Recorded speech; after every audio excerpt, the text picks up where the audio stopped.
வேறுபட்டதை தேர்க. பாருங்க, மது, உயர்வு, கேது, சேரு. ஸோ இது என்னென்ன கான்செப்ட் பார்க்கலாமா? மது. ஸோ திரும்ப அதே தான். ஸோ அப்போ குசுடுதுபுரு, குசுடுதுபுருன்னு வந்தாலே குற்றியல் உகரம்லாம் சொல்லக்கூடாது. ஸோ அதுக்கு முன்னாடி ஒரு வல்லின மெய் இருந்தால் வன்தொடர், மெல்லின மெய் இருந்தால் மென்தொடர், இடையின மெய் இருந்தால் இடைத்தொடர், ஆயுத எழுத்து இருந்தால் ஆயுத தொடர், தனி நெடில் இருந்தால் நெடில் தொடர். நெடில் தானே, குறில் தானே இருக்கு, குறில் தானே. ரெண்டிற்கு மேற்பட்ட எழுத்து இருக்கணும். சரியா? மொத்தமாக சொல்கிறாங்க ஸ்ட்ரக்சர். ரெண்டுக்கு மேற்பட்ட எழுத்து இருக்கணும். ஈற்று அயல் எழுத்து, அதுனா ஈற்று அயல் எழுத்து. இறுதியாக இருக்கல ஒரு குசுடுதுபுரு, அதுக்கு முன்னாடி இருக்கிற எழுத்து ஒரு உயிர்மை எழுத்தாக இருந்தால் அது உயிர் தொடர். அது 2 எழுத்து இருக்கக்கூடாது. எத்தனை இருக்கணும்? 2க்கு மேற்பட்ட எழுத்து இருக்கணும். சரியா? இப்போ எடுத்துக்காட்டு பார்த்தீங்கன்னா பாலாறு, இதுதான் உயிர் தொடர் குற்றியல் உகரம். குசுடுதுபுரு இருக்கா? ஈற்றயல் எழுத்து ஒரு உயிர்மை எழுத்தா இருக்கா?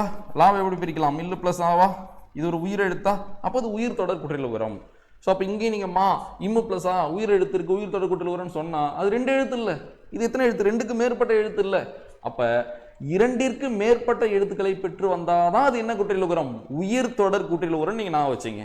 அப்போ இது என்னது? குற்றியல் உகரமே கிடையாது, முற்றியல் உகரம். என்னன்னா வல்லின உகரம் தன் ஓசையில் குறைஞ்சுதான் ஒலிக்கும். ஆனால் தனி குறியில அடுத்து வர்ற வல்லின உகரம் தன் ஓசையில் எப்படி ஒலிக்கும்? முழுமையாக ஒலிக்கும். அதனால இது என்னது? முற்றியல் உகரம். அடுத்து உயர்வு. இது யோசிக்கவே தேவையில்ல. குசுடுதுபுரு தான் வல்லின உகரம். மொத்தம் எத்தனை உகரம் தமிழ்ல? 18 உகரம். வல்லின உகரம் 6, மெல்லின உகரம் 6, இடையின உகரம் 6. இந்த வல்லின உகரம் 6 வந்தாதான் அது குற்றியல் உகரமே. இந்த 6 தவிர்த்து மீதி 12 உகரங்கள் இருக்குல்ல, இடையின உகரம் 6ம் மெல்லின உகரம் 6ம், அந்த 12 வந்தா அது முற்றியல் உகரம். யோசிக்க தேவையில்ல. அப்ப இது என்னது? முற்றியல் உகரம். அப்படி இங்க வந்துருங்க.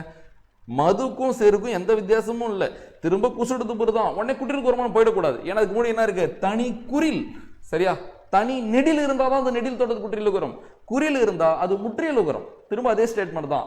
தனி குறிலை அடுத்து வரும் வல்லின உகரம் தன் ஓசையில் முழுமையாக ஒலிக்கும். அப்ப இதுவும் முற்றியல் உகரம். இங்க வாங்க, குசுடுதுபுரு இருக்கு, ஆனா நெடில் இருக்கு. பாத்தீங்களா? நெடில்.